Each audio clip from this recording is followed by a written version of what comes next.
آج میں آپ سے ایک بہت ہی اہم موضوع پہ گفتگو کا آغاز کرنا چاہ رہا ہوں. ہو سکتا ہے اس نشست میں صرف آغاز ہی ہو پائے، آنے والی نشستوں میں ہم مزید اس کو زیر بحث لے کر آئیں. میں پس منظر بھی آپ کو بتا دوں، میں یہ نہیں چاہتا کہ کسی ایک اطلاقی مسئلے میں آپ کا کوئی موقف آ جائے. کئی دفعہ پہلے اس پر آپ سے مختصر بات بھی ہوئی ہے. مسئلہ سمجھنا چاہتا ہوں بطور ایک طالب علم کے، اور وہ لوگ جو مسلمان آپ کی بات سن رہے ہیں اس مسئلے کے اندر اتریں، اس میں جو بھی پرسپیکٹیو ہیں، جو بھی دینی، تاریخی، سیاسی حقائق ہیں ان کو سمجھیں، اور اس کے بعد اگر انہوں نے کوئی فیصلہ کرنا ہے تو وہ اس فیصلے تک پہنچ سکیں. اور آپ کا یہ ہمیشہ سے خاصہ رہا ہے کہ یہ اختلافی مسائل میں آپ لے کے چلتے ہیں، پرابلم سمجھاتے ہیں اور پھر اس کے بعد اپنی رائے دیتے ہیں. فلسطین کا مسئلہ ہمارے ہاں بہت لمبے عرصے سے جاری ہے. دینی فکری تحریکیں اٹھی ہیں اسی بنیاد پہ. ایک عام مسلمان کا میں ذہن شیئر کرنے کے بعد سیدھا آتا ہوں آپ کی طرف. ہم مکہ مدینہ کے بارے میں واقف ہیں، اللہ کے رسول وہاں پہ مبعوث ہوئے، ہمارے دینی مقدس مقامات وہاں پہ ہیں، اس کے ساتھ ہمارا تعلق، اس علاقے کے ساتھ اللہ کی خاص ہدایات کا سارا پس منظر واضح ہے. لیکن یہ فلسطین کیا ہے، یہ بیت المقدس کیا ہے، یہ قبلہ اول کیا ہے؟ کچھ تصورات ہیں ہمارے ہاں کہ یہاں پر پہلے انبیاء آئے تھے، پرانا قبلہ یہ تھا، یہود نے قبضہ کر لیا ہے، پھر صلیبی جنگیں ہوئی ہیں اور اب ہم نے اپنے اس مقدس مقام کو ان کے چنگل سے، ان کی یلغار سے چھڑوانا ہے. پہلا بنیادی سوال مجھے بتائیے، بطور مسلمان میں کھڑا ہو کے اگر دیکھتا ہوں تو یہ فلسطین میرے لیے حیثیت کیا رکھتا ہے، میرا اس سے تعلق کیا ہے، میرا دین مجھے اس بارے میں کیا بتاتا ہے؟ اس میں پہلے تو یہ سمجھنا چاہیے کہ یہ یروشلم، یہ فلسطین، یہ تاریخ میں مذہب سے کیسے متعلق ہوئے. میں کئی مرتبہ یہ بات واضح کر چکا ہوں کہ اللہ تعالیٰ نے جو نبوت کی اسکیم جاری کی اس کے دو دور ہیں. پہلا دور وہ تھا جس میں اللہ تعالیٰ یہ فرماتے ہیں کہ میں نے ہر قوم کی طرف ایک رسول بھیجا.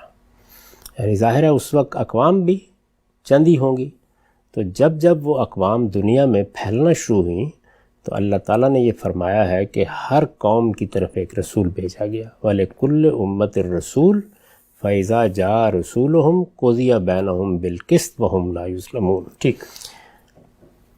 جس قوم کی طرف بھی رسول بھیجا گیا اس کے لیے عدالت لگی اور اس کا اسی دنیا میں انصاف کے ساتھ فیصلہ سنا دیا گیا. یہ ایک سنت الہی ہے. یہ قرآن مجید نے بتایا ہے کہ افراد کا محشر تو قیامت میں لگے گا، لیکن قوموں کا محشر یہی دنیا ہے. اس میں جو قومیں عام حالات میں دنیا کے اسٹیج پر نمودار ہوتی ہیں وہ بھی بچپن کے، لڑکپن کے، شباب کے مراحل سے گزرتی ہیں اور پھر حرم و شیب پر پہنچنے کے بعد ہلاکت کی نظر ہو جاتی ہیں. ٹھیک. اللہ تعالیٰ ایک ترتیب کے ساتھ قوموں کو دنیا کے اسٹیج پر یہ موقع دے رہا ہے. اس کو بطور اصول بھی بیان کیا ہے کہ تلک الایام نداولها بین الناس، یعنی اس میں ایک کے بعد دوسری قوم آتی چلی جاتی. رسولوں کی بعثت جن قوموں کی طرف ہوئی، جس طرح کہ میں نے عرض کیا ہے، ان کے لیے یہ عدالت زمین پر لگ جاتی ہے. یعنی وہی عدالت جو قیامت میں افراد کے لیے لگنی ہے وہ زمین پر قوموں کے لیے اسی دنیا میں لگ جاتی ہے. اس کے فیصلے سنائے گئے، اور وہ فیصلے ہیں جن کا قرآن حوالہ دیتا ہے مختلف موقعوں پر، جیسے عاد کے بارے میں، جیسے سمود کے بارے میں، جیسے قوم شعیب کے بارے میں، جیسے قوم لوط کے بارے میں، سیدنا ابراہیم علیہ السلام کی قوم کے بارے میں. یہ پہلا دور ہے. اس کے بعد دوسرا دور شروع ہوا نبوت کا. یہ بات سمجھ میں آتی ہے کہ قومیں جب مختلف جگہوں پر بکھری ہوئی تھیں، لوگ کچھ خانہ بدوش سے تھے، اس وقت نوعیت الگ تھی، لیکن آہستہ آہستہ دنیا ایک لحاظ سے گویا متوطن ہونا شروع ہوئی. قوم میں قبیلے بننے شروع ہوئے اور بعد میں ہم نے دیکھا کہ بڑی سلطنتوں کی صورت بھی اختیار کر لی انہوں نے. تو یہ دور جب آنے کے قریب تھا تو سیدنا ابراہیم علیہ السلام کا انتخاب کیا گیا. یہ بتایا گیا کہ ہم نے آپ کو دنیا کی پیشوائی کے لیے منتخب کر لیا ہے. جاعلک للناس اماما، امامت کے منصب پر. یہ امامت کیا ہے؟ یہ ظاہر ہے مذہب اور دین کے معاملے میں پیشوائی ہے، رہنمائی ہے. تو یہ انتخاب کیا گیا. انتخاب کرنے کے بعد ان کی یہ ذمہ داری لگائی گئی کہ آپ اپنی اولاد کے ایک حصے کو کنعان میں آباد کریں گے اور دوسرے حصے کو آپ جزیرہ نمائے عرب میں آباد کریں گے. ٹھیک. چنانچہ اپنی قوم پر اتمام حجت کے بعد جب وہاں سے نکلے، ہجرت کی انہوں نے، اور ان کی قوم پر اللہ تعالیٰ کا عذاب آ گیا جس طرح کہ سورہ توبہ میں اس کی تصریح کی ہے، تو پھر انہوں نے اس علاقے میں آ کے اللہ کی عبادت کا وہ گھر بنایا جس کو ہم بیت اللہ کہتے ہیں یا مسجد حرام کہتے ہیں. اس کی تاریخ سے ہر مسلمان واقف ہے. اس کی تعمیر نو کی گئی، اس کی پرانی بنیادیں اٹھائی گئیں. پہلے کی تاریخ کیا تھی وہ نہیں کہا جا سکتا حتمی طور پر کہ کب ابتدا ہوئی، کن مراحل سے گزرے، لیکن اس کی تعمیر نو کی گئی، اس کی بنیادیں اٹھائی گئیں، اور جب وہ گھر تعمیر ہو گیا، وہ مسجد بن گئی، تو پھر سیدنا ابراہیم سے اللہ تعالیٰ نے یہ مطالبہ کیا کہ اب آپ اپنے بیٹے کو اس کی ذمہ داریوں کے لیے، اس کی مجاورت کے لیے وقف کر دیں. ٹھیک. یہ اب تولیت اسی خاندان میں رہے گی. اس کے ساتھ ہی قرآن مجید نے ہمیں یہ بتایا ہے کہ نبوت کی اسکیم میں جو تبدیلی کی گئی وہ یہ تھی کہ اس سے پہلے تو فرد کا انتخاب کیا جاتا تھا، یعنی جیسے خود سیدنا ابراہیم کا انتخاب ہوا، یا اس سے پہلے بہت سے دوسرے انبیاء آئے. اس کے بعد اب نبوت کو ذریت ابراہیم کے ساتھ خاص کر دیا گیا. اچھا. یعنی ہر قوم میں رسول بھیجنے کی بجائے آج سے کم و بیش 4000 سال پہلے یہ فیصلہ کیا گیا کہ اب نبوت ابراہیم کی قوم کے ساتھ خاص رہے گی، ذریت ابراہیم کے ساتھ خاص رہے گی. نبی انہی میں آئیں گے، رسول بھی انہی میں آئیں گے. اور اس کے ساتھ ایک اور فیصلہ یہ کیا گیا کہ یہ جو ذریت ہے اس کو دنیا میں اللہ کے دین کی شہادت کی ذمہ داری دی جائے گی. یعنی اب گویا استفاء یا اجتباء یا انتخاب افراد کا تو ہوتا ہی تھا، افراد کے ساتھ اب اس پوری قوم کا انتخاب بھی ہوگا. اچھا. یہی وہ انتخاب ہے کہ جس کے باعث ان کو وہاں سے نکالا گیا جب یہ فرعون کی غلامی میں تھے.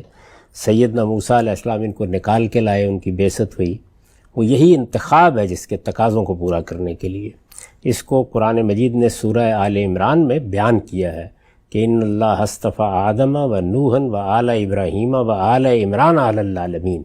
ہم آدم اور نوح کو یعنی افراد کی حیثیت سے منتخب کرتے رہے ہیں. اس کے بعد ہم نے پوری آل ابراہیم کو منتخب کیا ہے، اور پھر آل عمران کا ذکر کیا سیدنا مسیح کے حوالے سے. تو یہ جو انتخاب ہے ایک پوری ذریت کا، ایک پوری قوم کا، ظاہر ہے کہ قوم تو کسی قوم میں فرد بن کے نہیں جائے گی، اس کے پاس ایک علاقہ ہونا چاہیے. تو وہ علاقہ کیا ہو، اس کے لیے یہ فیصلہ کیا گیا کہ پہلے ایک شاخ کو موقع دیا جائے گا، بنی اسرائیل. بنی اسرائیل کون ہیں؟ یعنی سیدنا ابراہیم علیہ السلام کے بیٹے ہیں اسحاق، اسحاق کے بیٹے ہیں یعقوب، یعقوب کے بیٹے ہیں یوسف. تو اسرائیل سیدنا یعقوب کا لقب ہے. اچھا. یعنی ان کو اسرائیل کہا گیا ہے، یعنی ابراہیم علیہ السلام کے پوتے کا لقب ہے. ابراہیم علیہ السلام کے پوتے کا.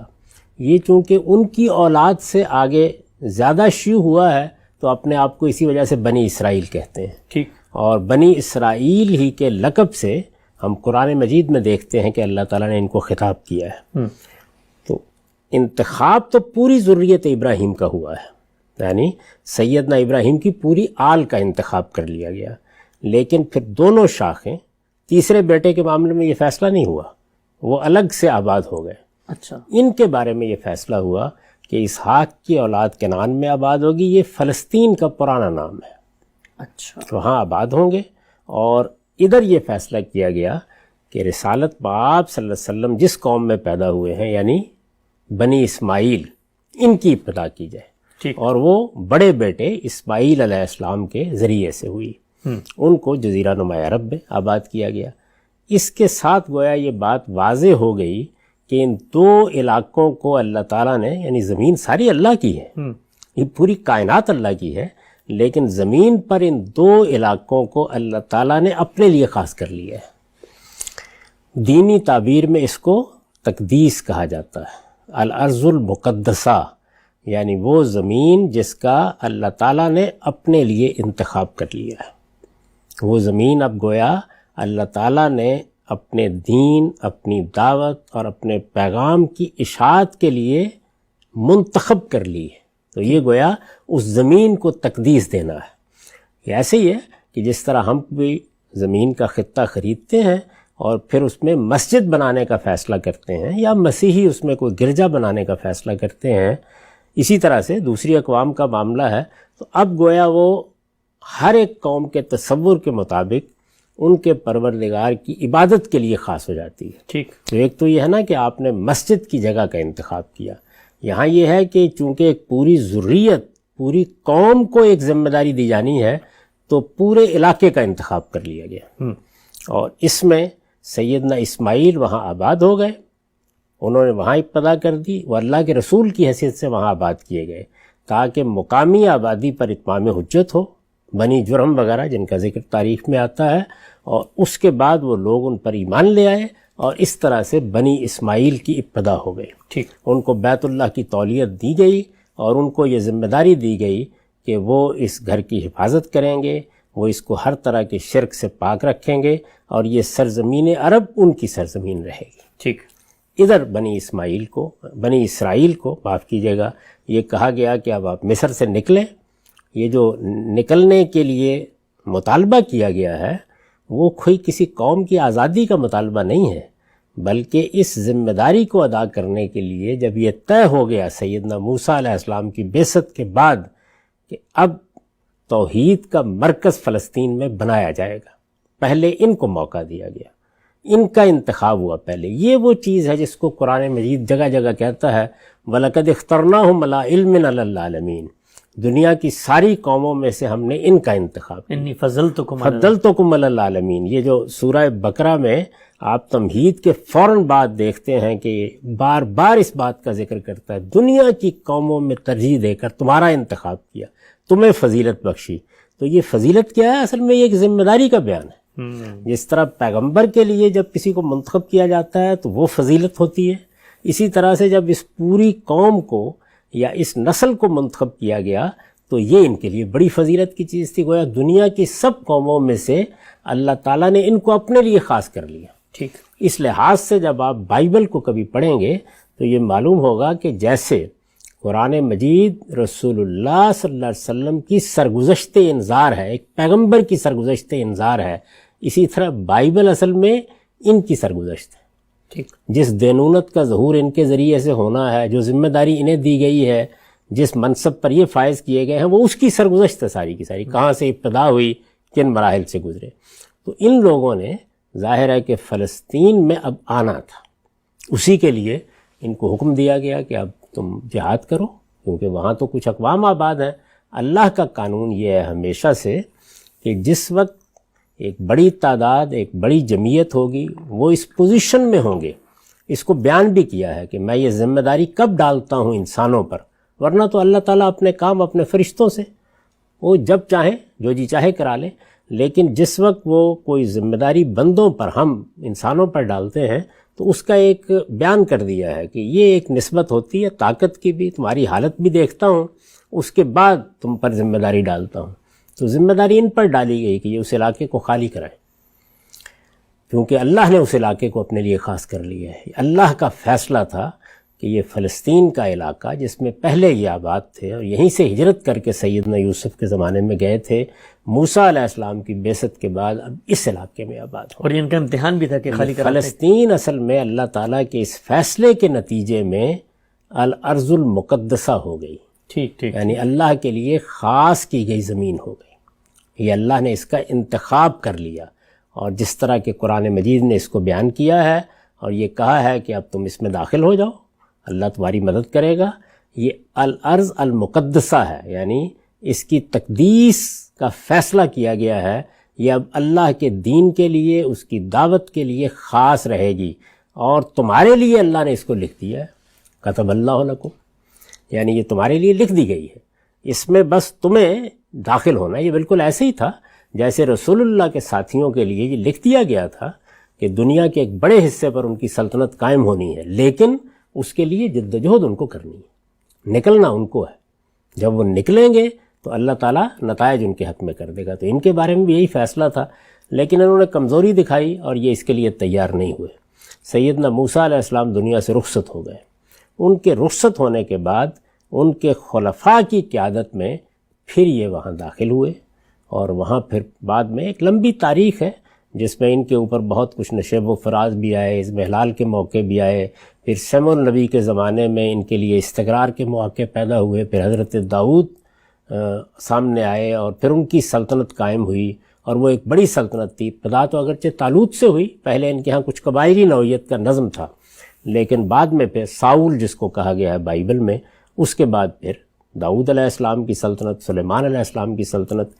تو اس سارے عرصے کے دوران میں جو قبلے کی حیثیت تھی، پہلے مرحلے میں تو سورہ یونس میں قرآن نے بتا دیا ہے کہ سیدنا موسیٰ علیہ السلام کے اور سیدنا ہارون کے گھروں ہی کو قبلہ قرار دے دیا گیا تھا جب تک یہ مصر میں تھے۔ ٹھیک۔ نماز چونکہ دین کا ایک لازمی حصہ رہی ہے، تو اس وجہ سے اس میں کسی نہ کسی جگہ کو قبلہ قرار دیا جاتا ہے۔ یہ قبلہ قرار دینے کا مطلب کیا ہے؟ نماز کی اجتماعیت پیدا کرنے کے لیے کسی ایک جگہ کا انتخاب کر لیا جاتا ہے، اس لیے کہ ورنہ تو اجتماعیت پیدا ہی نہیں کی جا سکتی۔ کسی نے امامت کرانی ہے، لوگوں نے پیچھے کھڑے ہونا ہے، تو ظاہر ہے کہ کوئی رخ ہوگا نا جس جانب، اس سے مرکزیت بھی پیدا ہوتی ہے۔ اب وہ رخ کس طرف کرنا ہے؟ میں نے یہ عرض کیا ہے کہ سورہ یونس میں بتایا گیا ہے کہ جب یہ مصر میں تھے تو وہاں یہی کیا گیا۔ یہاں کوئی شخص یہ سوال کر سکتا ہے کہ اللہ کی عبادت کا پہلا گھر تو بیت اللہ ہے، سیدنا ابراہیم نے اس کو آباد کیا تھا، اس کی تعمیر نو کی تھی، تو وہاں مصر میں اسی کو قبلہ کیوں قرار نہیں دیا گیا؟ دیکھیے بات یہ ہے کہ بعض اوقات جب لوگوں کی ابھی ٹھیک تربیت نہیں ہوئی ہوتی، یا بعض چیزیں ان کے لیے گویا قومی عصبیت کا موضوع بن گئی ہوتی ہیں، یا کسی چیز کے بارے میں کچھ اباہ پیدا ہو گیا ہوتا ہے، انقباض پیدا ہو گیا ہوتا ہے، تو اس کو چھیڑا نہیں جاتا۔ خود رسالت مآب صلی اللہ علیہ وسلم نے اس کا سبق دیا ہمیں، یعنی آخری زمانے میں جب آپ نے دیکھا بیت اللہ کو، تو فرمایا کہ یہ جو بیت اللہ کے آگے جگہ بچی ہوئی جس کو حتیم کہتے ہیں، یہ بیت اللہ کا حصہ ہے، اور ہونا یہی تھا کہ اس پوری کی پوری جگہ پر بیت اللہ کی عمارت بنائی جائے۔ پہلے ایسے ہی ہوتا تھا، یہ حضور نے بتایا، پہلے ایسا ہی ہوتا تھا، لیکن عمارت گر گئی، تعمیر نو کی قریش نے، ان کے پاس کچھ مسالہ، کچھ اخراجات کم پڑ گئے، تو انہوں نے اتنی جگہ باہر چھوڑ دی۔ اسی طرح سے چونکہ وہ متولی تھے تو وہ چاہتے تھے کہ ہمارا ایک خاص مقام رہے، تو انہوں نے بیت اللہ کا دروازہ بھی ایک ہی بنایا اور دروازہ کچھ اونچا کر دیا تاکہ ہماری مرضی کے بغیر لوگ داخل نہ ہو سکیں، ہم جس کو چاہیں اندر۔ اب بھی یہی ہوتا ہے، ایسا نہیں ہے کہ میں آپ جائیں اور اندر چلے جائیں۔ تو یہ دونوں باتیں حضور نے بیان فرمائیں، تو ظاہر ہے کہ یہ سوال پیدا ہوا کہ پھر ان کو ٹھیک کر دینا چاہیے۔ تو آپ نے فرمایا کہ تمہاری قوم کے لوگ، سیدہ عائشہ کے ساتھ یہ ساری بات ہوئی ہے، تمہاری قوم کے لوگ ابھی نئے نئے اسلام میں آئے ہیں، تو اس کا شدید اندیشہ ہے کہ یہ چیز ان کے ہاں بڑے افتراق کا باعث بن جائے گی، اگرچہ رسول اللہ بھی کریں، اگرچہ رسول اللہ بھی کریں گے۔ تو ظاہر ہے کہ یہ چیزیں دیکھنا ناگزیر ہوتا ہے، کیونکہ قبلہ کس کو قرار دینا یہ کوئی بڑی بات نہیں ہے۔ اللہ تعالیٰ نے یہ بتا دیا ہے کہ یہ محض اجتماعیت پیدا کرنے کا ایک معاملہ ہوتا ہے، اس سے کوئی قیامت نہیں آ جاتی۔ تو گھروں کو قبلہ قرار دیا گیا۔ اس کے بعد جب یہ سفر میں رہے تو وہاں پر ایک صندوق تھا جس میں تورات کی تختیاں تھیں یا کچھ تبرکات تھے اسی طرح کے حضرت موسیٰ کے، اس کو قبلہ قرار دے دیا گیا، اور عام طور پر خیمہ عبادت کی حیثیت سے ذکر آتا ہے، اور اس خیمہ عبادت کو کیسے بنایا جائے، اس میں کیا کیا اہتمام کیا جائے، وہ اگر آپ دیکھیں تو اس کی تفصیلات بائبل میں نقل ہوئی ہیں، اور کوئی ایک جگہ نقل نہیں ہوئی، بڑی تفصیل کے ساتھ بیان ہوئی ہیں۔ اگلا مرحلہ ظاہر ہے یہی تھا کہ اب کوئی اللہ کی عبادت گاہ بنائی جائے، تو وہ عبادت گاہ یہاں بنائی گئی جس کو ہیکل سلیمانی کہا جاتا ہے۔ ظاہر ہے کہ اس کی جو عمارت تھی بڑی غیر معمولی بنائی گئی۔ یہ معلوم ہے کہ سیدنا سلیمان کی بارگاہ میں تو جنات تک کام کرتے تھے، ان کا اپنا محل انہوں نے بنایا جس کو قرآن کہتا ہے سرہم ممرد من قواریر، اور اسی طرح ہیکل کی عمارت بنائی گئی۔ تو عمارت کی کا جو گھیجر تھا اور اس کی بڑائی تھی اور اس کی عظمت تھی، اس کے لیے لفظ ہیکل استعمال کیا، اور نہ وہ مسجد تھی جو بنائی گئی، اسی لیے قرآن مجید نے اس کو المسجد الاقصیٰ کہا ہے۔ تو وہ مسجد تعمیر کی گئی، بہت بڑی مسجد۔ اب ایک لمبے عرصے تک جب ان کا جاہ و جلال تھا اور سیدنا سلیمان کی حکومت تھی تو یہی مسجد ان کا مرکز تھا، یہی اس کا محور تھا۔ اس کے بارے میں بھی یہ معلوم ہوتا ہے قرائن سے کہ جب سیدنا سلیمان نے اس کو بنایا ہے، اور اس کے کچھ اثرات ہم کو بائبل میں بھی ملتے ہیں بعض جگہوں کے اوپر، بلکہ بعض محققین کا نقطہ نظر تو یہ ہے کہ سیدنا داؤد بھی اور سیدنا سلیمان بھی حج کے لیے آئے بیت اللہ میں. تو یہ کچھ قرائن، کچھ اشارات مل جاتے ہیں کہ اس کا قبلہ بھی اس طرف رکھا گیا، بیت اللہ کی طرف. لیکن بہرحال یہ مسجد بنائی گئی، اور یہ مسجد جب بنائی گئی اور بہت اہتمام سے بنائی گئی تو یہ ان کی عظمت کا بھی ایک نمونہ بن گئی، ان کے لیے مذہبی لحاظ سے بھی ایک مرکزی حیثیت اختیار کر گئی. ایک لمبے عرصے تک اس مسجد کا یہ شان شکو اسی طرح قائم بھی تھا. پھر آپ کو معلوم ہے کہ بختہ نصر نے حملہ کیا، اور اس کے بعد جب انہوں نے اضمحلال اختیار کیا اور یہ اس منصب پر نہیں رہے، اس کے تقاضے پورے نہیں کر سکے. وہ چند چیزیں ہوتی ہیں جو ان سے متوقع ہیں. ایک یہ کہ دین کے معاملے میں یکسو ہوں، کیونکہ اللہ کی منتخب قوم ہے، جو ذمہ داری ان کو دی گئی ہے شہادت کی، اس کے تقاضے پورے کریں اور اپنے اندر وحدت قائم رکھیں. تو یہ چیز چونکہ ان سے مطلوب تھی، یہ اس میں جب پورے نہیں اترے تو اللہ تعالیٰ نے ان کو سزا دی. اور یہ قانون بھی تورات میں بیان ہو گیا ہے کہ اس منتخب قوم کے لیے یہی قانون تھا کہ اگر یہ کسی غلطی کا ارتکاب کریں گے، بڑے انحراف کا، دنیا ہی میں سزا دی جائے گی. یہ جو آپ دیکھتے ہیں کہ ایک بستی کے کنارے، ایک دریا کے کنارے ان کی ایک بستی میں، وہ کہا ہے نا قرآن مجید نے کہ جب انہوں نے مچھلیاں پکڑنے میں اللہ کے حکام کی خلاف ورزی کی تو ہم نے کس طرح سے ان کو مسخ کر کے رکھ دیا. تو اس طرح ان کو دنیا ہی میں سزا ملتی ہے. تو پہلی سزا ان کو وہ ملی. اس کا ذکر قرآن مجید نے سورہ بنی اسرائیل میں کیا ہے. اس کی تفصیلات ہیں، اس میں کیا ہوا وہ ایک بڑا ہی دردناک سانحہ تھا، لیکن وہ سزا ان کو ملی. اور اس میں ہیکل کی بھی، یعنی اس مسجد کی بھی اینٹ سے اینٹ بجا دی گئی. اچھا. تو اللہ تعالیٰ جس وقت سزا دیتے ہیں تو یہی صورت ہے. کن لوگوں نے حملہ کیا؟ بابل کی حکومت. اچھا. بختہ نصر، اس نے حملہ کیا، کسی اور دین کے ماننے والے، جس کو نبو خد نصر بھی کہتے ہیں. تو دونوں تلفظ اس کے ٹھیک ہیں. تو یہ جو شخصیت تھی یا بادشاہ تھا، اس نے حملہ کیا. اصل میں یہ علاقہ زیر نگیں آ گیا تھا، ان کے ہاں بغاوتیں ہوئیں، ایک بغاوت کے بعد دوسری ہوئی. تو جس طرح پرانے زمانے میں طریقہ ہوتا تھا، بادشاہ پھر سزا دینے کے لیے آ جاتے تھے، تو ان کو غلامی کی سزا ملی، محکومی کی. وہ لے گئے، ان کو اسیر کر کے لے گئے. اس کی داستان آپ کو بائبل میں ملتی ہے. یہ دانیال نبی کے زمانے میں کس طرح یہ وہاں تھے، کیا پابندیاں تھیں ان پر، نماز تک پڑھنا ممکن نہیں تھا باہر نکل کے. تو یہ ایک اپنی جگہ داستان ہے، اس میں ہم جائیں گے تو اس کی بہت تفصیلات ہیں، اس کو لوگ خود دیکھ سکتے ہیں. تو پہلی مرتبہ یہ ہوا. اس کے بعد اللہ تعالیٰ نے اسباب ایسے پیدا کیے، کچھ ان کے اندر رجوع پیدا ہوا، ان کے ہاں پیغمبروں کی بعثت بھی ہو رہی تھی. تو پھر ان کو لوٹنے کا موقع ملا. سائرس کے زمانے میں بتایا جاتا ہے جب یہ لوٹے تو دوبارہ پھر، یعنی تورات کے بھی اوراق کہیں بکھر گئے تھے، اس کو بھی دوبارہ مرتب کیا گیا. تو پھر یہ معاملہ ہوا، یعنی کوئی آپ سمجھیں کہ سیدنا مسیح علیہ السلام کی پیدائش سے کوئی 550 سال پہلے کم و بیش.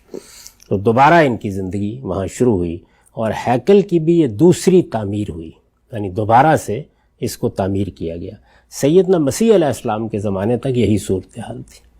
سیدنا مسیح علیہ السلام کی بعثت ہوئی، ان کی طرف سے ان پر آخری حجت تمام کی گئی. اس وقت ان کا بگاڑ بالکل انتہا کو پہنچا ہوا تھا. یہ سیدنا یحییٰ علیہ السلام کا سر کاٹ کے رقاصہ کے سامنے پیش کر چکے تھے. مسیح علیہ السلام کے بارے میں قرآن کہتا ہے کہ اللہ کے رسول کو قتل کرنے کے درپے ہو گئے، صلیب دینے کے درپے ہو گئے. وہ ایک اپنی جگہ دلخراش داستان ہے. جب حجت پوری ہو گئی تو پھر اللہ تعالیٰ نے مسیح علیہ السلام کو ان کے اندر سے نکال لیا، اور ان کے بارے میں فیصلہ ہو گیا کہ ایک مرتبہ پھر ان پر اللہ کا عذاب آئے گا. اور پھر رومیوں نے حملہ کر کے اس ساری عبادت گاہ کو بھی تہس نہس کیا. ان کو بھی اس کی بڑی تفصیلات ہیں، کس طریقے سے مارے گئے، کتنے ہزاروں کی تعداد میں پکڑے گئے، عورتوں کے ساتھ کیا ہوا، محکوم اور اسیر بنا کے یہ کہاں کہاں بکھیر دیے گئے. اچھا. تو پھر یہ دوسرا عذاب یا دوسری مرتبہ اللہ تعالیٰ کی طرف سے یہ سزا ان کو ملی. اور پھر اللہ تعالیٰ نے گویا فیصلہ سنا دیا کہ اب معاملہ ختم ہوا، یعنی یہ آخری موقع تھا جو دیا گیا تھا. اب مسیح علیہ السلام کے بعد مسیح علیہ السلام کے ماننے والے ہیں، یعنی ان سے ادنا نسبت رکھتے ہیں لوگ، جو ان کو بھی میں تمہارے اوپر بالادست رکھوں گا، اور قیامت تک یہ ہوگا. تو 2 اعلانات کر دیے گئے. ایک یہ کہ چونکہ یہ اللہ کی منتخب قوم تھی، تو باقی قوموں کے بارے میں، رسولوں کی قوموں کے بارے میں تو یہ ہے کہ جس نسل کے ساتھ معاملہ ہوتا ہے اس پر عذاب آتا ہے اور بس معاملہ ختم ہو جاتا ہے. ان کے ہاں وہ تو آ گیا سن 70 عیسوی میں، لیکن اس کے بعد پوری قوم چونکہ اللہ کی منتخب قوم ہے تو یہ فیصلہ سنایا گیا کہ جائل الذین اتبعوک فوق الذین کفروا الی یوم القیامہ. اچھا. اب قیامت کے دن تک مسیح کے ساتھ ادنا نسبت رکھنے والے بھی، یہاں فعل جو ہے وہ ادعائے فعل کے معنی میں استعمال ہوا اتبعو کا، یعنی مسیح کی پیروی کا دعویٰ رکھنے والے یہ بالادست رہیں گے ان یہود پر یا بنی اسرائیل پر. اور کب تک رہیں گے؟ قیامت کے دن تک رہیں گے. اچھا. یہ اعلان کر دیا گیا. اور جس طرح کہ سورہ اعراف میں آپ دیکھیں گے کہ وہاں یہ بتا دیا گیا کہ اس میں وقتاً فوقتاً ایسے لوگ اٹھیں گے، یعنی مہلت ملے گی، درمیان میں موقع آئیں گے، 100 سال آ گئے، 50 سال آ گئے، لیکن ایسے لوگ اٹھتے رہیں گے کہ جو ان کو بدترین عذاب دیتے رہیں گے، اور یہ سلسلہ بھی قیامت تک جاری رہے گا. یعنی یہ دونوں باتیں قرآن مجید نے بیان کر دیں. اس طرح گویا اللہ تعالیٰ نے وہ جو انتخاب کیا تھا ان کا، وہ اس نتیجے تک پہنچ گیا اور گویا ان کے ازل کا فیصلہ ہو گیا. اب یہ راندہ درگاہ تھے. ٹھیک. ان کا معاملہ یہ تھا، اللہ یہ کہ یہ اپنی غلطیوں پر توبہ کریں، رجوع کریں، سیدنا مسیح علیہ السلام کا اقرار کریں، یہی ان کے لیے تھا. یہاں تک کہ پھر اللہ تعالیٰ نے دوسری شاخ یعنی حضرت ابراہیم کی جو اولاد ہے بنی اسماعیل، ان کے اندر سے محمد الرسول اللہ کی بعثت کا فیصلہ کیا. بعثت ہوئی، اس کے بعد وہاں اتمام حجت ہوا، ان لوگوں کے لیے خدا کی عدالت زمین پر لگی، اور پھر اللہ تعالیٰ نے فیصلہ سنا دیا کہ اب اصل میں یہ لوگ ہیں یعنی بنی اسماعیل ہیں جن کو وہی منصب دیا گیا ہے. وہ منصب کیا ہے؟ شہادت کا منصب. ٹھیک. تو اس میں بھی یہی کہا ہوجتباکم، اللہ نے اب تمہارا انتخاب کر لیا. اچھا. ملت ابیکم ابراہیم، اب تمہیں اپنے باپ ابراہیم کے دین پر قائم ہو کر اس کی پیروی کرنی ہے، وہ تمہارا باپ تھا. کذالک جعلناکم، اور تمہیں اسی طرح کذالک جعلناکم امۃ وسطا لتکونوا شہداء علی الناس ویکون الرسول علیکم شہیدا. تم دنیا کی قوموں کے درمیان میں کھڑی ہوئی ایک قوم ہو، ادھر تمہارے اللہ کا رسول ہے، آگے دنیا کی تمام اقوام ہیں، رسول تم پر اللہ کے دین کی گواہی دیں گے، اور تم آگے پوری دنیا کی قوموں تک یہ دنیا میں گواہی دو گے. ٹھیک. یہ ذمہ داری گویا اب منتقل ہو گئی، بنی اسماعیل کو دے دی گئی. یہ ایک بہت بڑی امانت ہے اللہ تعالیٰ کی، یعنی اللہ کا دین، اس کا پیغام، اس کی دعوت، بہت بڑی عزت، بہت بڑی فضیلت اللہ تعالیٰ نے انتخاب کی ہے. یہ جو ہمارے ہاں واقعہ اسرا ہے جس میں رسول اللہ صلی اللہ علیہ وسلم کو رات ہی رات میں، یہ قرآن نے بتایا ہے سورہ بنی اسرائیل میں، کہ مسجد حرام سے مسجد اقصیٰ تک لے جایا گیا. اس میں جو مسجد کا لفظ ہے اس کو بعض اوقات لوگ جو ذرا حرفیت پسند ہوتے ہیں موضوع بنا لیتے ہیں کہ وہاں تو کوئی عمارت نہیں تھی. تو عمارت مسجد نہیں ہوتی. مسجد کا مطلب ہے سجدے کی جگہ، یعنی وہ علاقہ، وہ احاطہ جو ہے وہ خاص ہے. اور چونکہ ایک پیغمبر نے اس کا انتخاب کیا، اور پیغمبروں کا انتخاب اللہ کے اذن سے ہوتا ہے، تو اب قیامت تک کے لیے وہ مسجد ہے، مسجد کی جگہ ہے. اسی اسلوب کو سامنے رکھ کر قرآن نے اس کو المسجد الاقصیٰ کہا ہے. وہ ایکڑوں میں پھیلا ہوا احاطہ ہے. اگر کبھی آپ دیکھیں، اقصیٰ کا مطلب دور کی، یعنی ظاہر ہے کہ مکے کے لحاظ سے وہ دور کی تھی، تو وہ دور کی مسجد، اور جانتے تھے لوگ اس کو، یعنی وہ عبادت گاہ، وہ سجدہ گاہ. تو وہ تو آپ ایک چبوترے کا انتخاب کر لیتے ہیں کسی بازار میں، تو وہ مسجد ہی ہوتا ہے. اس کے اوپر کوئی ممبر بنانے اور کوئی ستون کھڑے کرنے اور کوئی گنبد بنانے اور کوئی منار اس میں سے استوار کرنے کی ضرورت نہیں ہوتی. عمارت بن گئی نہیں. بیت اللہ کی عمارت آپ کو معلوم ہے عبداللہ بن زبیر کے زمانے میں ڈھا دی گئی تھی نئی تعمیر کے لیے، یا قریش نے ڈھائی، تو اس وقت بھی وہ بیت اللہ ہی تھا، اور اس وقت بھی یہی کہا جائے گا. تو یہ بات ہے جس کو سامنے رکھ کر یہ فرمایا گیا کہ وہاں تک آپ کو لے جایا گیا، اور اللہ نے اپنی بعض نشانیاں دکھائیں. تو وہ در حقیقت جیسے کہ ہم نے اس کو بیان کیا ہے سورہ بنی اسرائیل میں، اس بات کی تعبیر کہی، یہ تمثیل تھی کہ وہ امانت جو فلسطین میں ان کے سپرد کی گئی تھی، اب اس نئی بعثت کے بعد وہ امانت اور یہ امانت سب ایک جگہ آ گئی ہے، اور وہ محمد الرسول اللہ کی ذات والا صفات ہے. اور اب یہ بنی اسماعیل ہیں جن کو قیامت تک یہ معاملہ کرنا ہے. تو یہ جزیرہ نما عرب کی خصوصی حیثیت ہے، اور یہ فلسطین کی خصوصی حیثیت کی تاریخ ہے. وہ بھی الارض المقدسہ ہے، یہ بھی الارض المقدسہ ہے.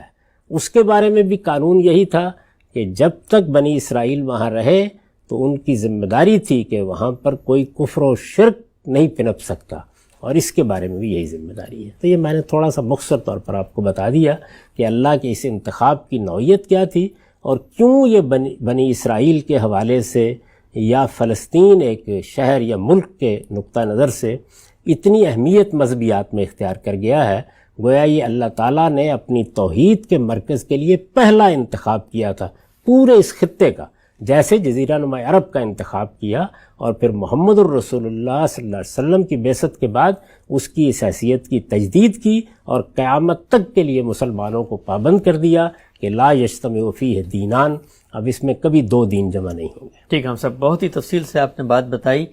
اب تک کی جتنی بات ہوئی ہے اس پہ میں کچھ ضمنی چیزیں آپ کے سامنے رکھنا چاہتا ہوں تاکہ اور توضیح ہو جائے۔ پہلی بات مجھے آپ بتائیے گا کہ جس وقت ان کو معزول کر دیا گیا، وہ سبکدوش ہو گئے، اور ساتھ آپ صلی اللہ علیہ وسلم اور بنی اسماعیل کو اس منصب پہ فائز کر دیا گیا، تو وہ جو کچھ زمین کی تقدیس کا معاملہ تھا، علاقے کو خاص کرنے کا معاملہ تھا، جب ایک قوم کو اس سے ہٹا دیا گیا تو عقل تو یہ کہتی ہے کہ وہ باقی سارے معاملات بھی آپ سے اب ختم ہو جانے چاہیے۔ یہ آپ نے آخر میں بھی یہ فرمایا کہ یہ وجہ ہے کہ یہ دو زمینیں مقدس تھیں، تو یہ ان کو چارج دینے کے بعد تب بھی وہ پچھلی زمین مقدس ہی رہی؟ نہیں، معاملہ ختم ہو گیا، یعنی اللہ تعالیٰ کا عذاب نازل ہو گیا۔ یہ بتا دیا گیا ہے کہ اب تمہاری وہ حیثیت ہی نہیں رہی، جاعل الذین اتبعوک فوق الذین کفروا الی یوم القیامہ۔ اب تو اللہ تعالیٰ کی نگاہ التفات ان کی طرف اس وقت ہوگی، یہ تو اللہ کا انتخاب تھا نا۔ اس کا معاملہ یہ تھا کہ اللہ تعالیٰ نے سرزمین عرب سپرد کی ہے ہمارے، اب خدا نخواستہ خاکم بدہن مسلمان بھی اسی طرح کا انحراف اختیار کریں، امت مسلمہ بھی، اور اللہ چھین لے، یعنی میں پھر وہی عرض کر رہا ہوں معاذ اللہ ایسی کوئی صورت کبھی پیدا نہ ہو، لیکن اللہ تعالیٰ اس کو چھین لے تو اس کا مطلب کیا ہوگا؟ اس کا مطلب یہ ہوگا کہ عذاب کی زد میں آ گئے ہیں لوگ۔ تو اللہ تعالیٰ کی طرف سے تنبیہات تو ہوتی رہتی ہیں، لیکن ان کے بارے میں آخری فیصلہ سیدنا مسیح علیہ السلام کی بعثت کے بعد سنایا گیا۔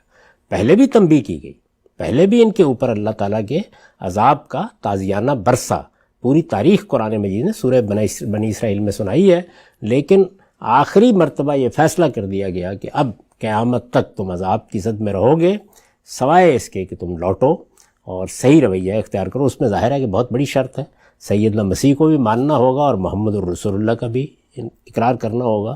تو اگر یہ نہیں کرتے تو اب یہ معاملات ختم ہو گئے، سب کے سب اللہ تعالیٰ کی طرف سے ختم ہو گئے۔ ٹھیک، تو یہ اللہ تعالیٰ جب بھی فرماتے ہیں کہ ان ادتم ادنا اور اوفو بعہدی اوفی بعہدی، تو یہ لوٹنا ان کا کیا مطلب؟ یہ بنی اسرائیل، یہ جو فلسطین کی قوم، یہ جو کچھ آج لوگ موجود ہیں، یہود ہیں، وہ لوگ لوٹتے ہیں اور وہ کہتے ہیں کہ چلے ہم سے غلطی ہوئی، ہم ذمہ داری کو اٹھاتے ہیں، تو پھر اللہ میاں کیسے لوٹیں گے؟ وہ تو معزول کر کے الگ ہو چکے، نئی قوم آ چکی ہے۔ تو لوٹنا کیا ہے؟ لوٹنا یہی ہے کہ حضرت مسیح کو بھی مان لیں، محمد رسول اللہ کو بھی مان لیں، تو سارے مسئلے ختم ہو گیا۔ یعنی پھر لوٹنا کیا ہے؟ پھر تو وہ حصہ ہے محمد الرسول اللہ کی بعثت کے بعد بنی اسماعیل دعوت کے میدان میں کھڑے ہیں، ان کو ذمہ داری دی گئی، ٹھیک، وہ دعوت دے رہے ہیں، یہ دعوت میں قبول کرتا ہوں، میں بھی ان کا حصہ بن جاتا ہوں، آپ قبول کرتے ہیں، آپ بھی ان کا حصہ بن جاتے ہیں، یہ قبول کریں، یہ بھی ان کا حصہ بن جائیں، تو پھر وہ تو بہت بڑی بات ہے اگر یہ ہو جائے۔ یعنی اب یہ نہیں ہے کہ یہ کہے کہ ہم اللہ تعالیٰ کے ان فیصلوں کو تو مانیں گے نہیں، یعنی مسیح علیہ السلام کی بعثت کو بھی نہیں مانیں گے، محمد الرسول اللہ صلی اللہ علیہ وسلم کی بعثت کو بھی نہیں مانیں گے، تو ہم لوٹ آئے ہیں، تو کہاں لوٹے ہیں آپ؟ یعنی سارا مسئلہ کیا ہوا کہ اللہ تعالیٰ نے مسیح علیہ السلام کو بھیجا، آخری حجت تمام ہوئی، اور بجائے اس کے کہ یہ ان کی دعوت کو قبول کرتے اور ان کے سامنے اپنے آپ کو جھکا دیتے، انہوں نے کیا کیا؟ انہوں نے تو ان کے قتل کے درپے ہو کر، صلیب دینے کے درپے ہو کر سرکشی کی انتہا کر دی۔ تو اب تو ظاہر ہے کہ ازالہ کرنا پڑے گا، تو اس کی دعوت ہر وقت ان کے لیے ہے۔ اللہ تعالیٰ فوراً ان کے اوپر کرم فرمائیں گے، رحم فرمائیں گے، وہ اس قوم کے اوپر اسی وقت ہوگا نا جب یہ ادھر آ جائے گی، قبول کر لے گی اس کو۔ تو یہ اللہ تعالیٰ کا قانون ہے جو بیان کیا گیا، یعنی فلسطین کو مذہبی لحاظ سے یہ حیثیت اس پس منظر میں حاصل ہوئی، اور جزیرہ نمائے عرب کو بھی جو حیثیت یہ حاصل ہے وہ اس پس منظر میں حاصل ہوئی۔ ٹھیک، یہ بتائیے گا غام صاحب کہ جب بنی اسماعیل کو مقرر کر دیا گیا تو اس کے بعد ہم قرآن مجید میں پڑھتے ہیں، ایک تحویل قبلہ کا پورا واقعہ ہے، آیات ہیں، یہ وہاں پر تو آپ نے قبلے کی داستان سنائی کہ پہلے گھروں کو قرار دیا، پھر صندوق، اور پھر یہ ہیکل کی تعمیر ہوئی، ایک مسجد کی تعمیر۔ جب ان کو فائز کیا بنی اسماعیل کو، تو ان کو کیوں کہا گیا کہ آپ وہ بیت المقدس کی طرف منہ کر کے نماز پڑھیں؟ اس کا جواب دیا ہے قرآن مجید نے، یعنی اللہ تعالیٰ کے دین کو اگر آپ یعنی سنی سنائی باتوں کی بنیاد پر نہیں، اللہ کی کتاب سے سمجھیں، تو اس میں دو طرح کے احکام ہوتے ہیں۔ ایک وہ ہیں جو شریعت کے ابدی احکام ہیں، دوسرے ابتلاء کے احکام ہوتے ہیں، یعنی اللہ تعالیٰ آزمائش سے گزارتے ہیں۔ تو بنی اسماعیل کا معاملہ کیا تھا کہ ان کی ساری عصبیت بیت اللہ کے لیے تھی. اللہ تعالیٰ نے یہ بتایا کہ قبلہ کوئی چیز نہیں ہے، یہ تو ایک مسجد کو، کسی عمارت کو، کسی جگہ کو نشان کے طور پر مقرر کر دیا جاتا ہے، وہ مرکزی حیثیت اختیار کر لیتی ہے. اصل چیز اللہ اور اللہ کے رسول کا حکم ہے. کیا دیا گیا؟ یہ میں نے عرض کیا نا کہ سورہ یونس میں بتایا ہے کہ سیدنا موسیٰ علیہ السلام کی بعثت ہوئی تو ان کے گھروں کو قبلہ قرار دے دیا گیا. تو یہاں کیا کیا گیا کہ بنی اسماعیل کو یہ بتایا جائے کہ اصل چیز اللہ کا حکم ہے.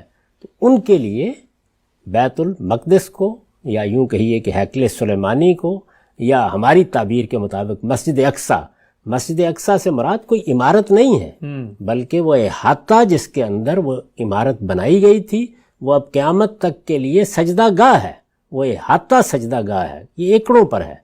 تو اس کو بتا دیا گیا کہ یہ قبلہ ہوگا تمہارا. تو قرآن مجید کہتا ہے کہ یہ ہم نے بنی اسماعیل کا امتحان کیا کہ اللہ کے رسول کی پیروی کرتے ہیں یا قبلے کی تاریخی بحث میں الجھ کے رہ جاتے ہیں. ہم یہ دیکھنا چاہتے تھے اس بات کو. تو ابتلا کا حکم تھا، کچھ برسوں کے لیے دیا گیا. جس وقت مسلمان مدینہ آ گئے تو اب سوال یہ تھا کہ اب تو اہل کتاب کو دعوت دی جا رہی ہے، اب ان کا امتحان مقصود تھا. اللہ تعالیٰ بالکل برابری سے امتحان کرتے ہیں. بنی اسماعیل کا امتحان یہ تھا کہ اللہ کے رسول کے حکم پر ادھر منہ کرتے ہیں یا نہیں، اور ان کا امتحان یہ تھا کہ جس کو اپنا قبلہ تم قرار دیے بیٹھے ہو، ظاہر ہے کہ ان کے یہاں بہت کچھ دین میں تبدیلیاں آ چکی تھیں، تو اب اللہ اور اللہ کے رسول کے حکم پر بیت اللہ کی طرف منہ کرتے ہو یا نہیں. تو دونوں کو امتحان سے گزارا. دو گروہ ہیں نا جو رسول اللہ کے مخاطبین ہیں اصلاً جزیرہ نما عرب میں، ایک مشرکین عرب جو آپ کی اپنی قوم کے لوگ ہیں یعنی بنی اسماعیل، اور دوسرے اہل کتاب. تو پہلے بنی اسماعیل کو ایک امتحان سے گزارا، پھر اس میں سے، اور صریح لفظوں میں بتایا ہے کہ یہ جو ہم نے کیا کس لیے کیا، تاکہ دیکھیں کہ من یتبع الرسول، کون رسول کی پیروی کرتا ہے اور کون قبلے کے تبدیلی کی بات سن کے اپنے پاؤں پر لوٹ جاتا ہے. ٹھیک، ہم سب یہ ابتلا کا حکم تھا جو دیا گیا، یقیناً دیا گیا، اس میں کوئی شبہ ہی نہیں ہے. قرآن بالکل واضح ہے اس بات میں. آج کی نشست کا آخری سوال یہ بتائیے گا غانم صاحب کہ جب ان کو معزول کر کے بنی اسماعیل کا تقرر کر دیا گیا تو اب کیا بنی اسماعیل کو اس باتی طور پہ اللہ تعالیٰ نے ایسی کوئی ہدایت کی کہ جو پچھلی قوم تھی، میں نے پورا علاقہ خاص کیا تھا، دنیا کے وسط میں بڑے لمبے عرصے تک انبیاء آئے، وہ ذمہ داری پوری نہیں کر سکے، ذمہ داری تمہاری ہے، تمہارا یہ علاقہ ہے، لیکن اس علاقے کو بھی تم نے، چونکہ وہ اللہ کے لیے خاص ہو چکا تھا، وہاں پر ایک تعمیر کی گئی تھی اللہ کی عبادت گاہ، اس کو بھی تم لوگوں نے سنبھال کے رکھنا ہے یا اس کو بھی آباد کرنا ہے، یا اس کے بارے میں بھی کوئی ہدایت کی گئی؟ نہیں، بالکل کوئی ہدایت نہیں کی گئی. واضح طور پر بتا دیا گیا ہے کہ جزیرہ نما عرب ہے جس میں اب دو دین جمع نہیں ہوں گے. تو جزیرہ نما عرب پر اللہ کی حجت پوری ہوئی، اس میں مسلمانوں کا یا بنی اسماعیل کا اقتدار قائم ہو گیا. اس کے ساتھ رسالت بآب صلی اللہ علیہ وسلم نے آخری زمانے میں 4 سال دنیا سے رخصت ہونے سے پہلے اپنی دعوت گرد و پیش کے علاقوں تک بھی پہنچا دی. تو وہ سارے علاقے جتنے گرد و پیش کے تھے وہ سب کے سب بھی مفتوح ہو گئے. صحابہ کرام نے ان قوموں کو بھی اتمام حجت کے نتیجے کے طور پر سزا دی، وہ سزا کا نفاذ ان پر بھی ہوا.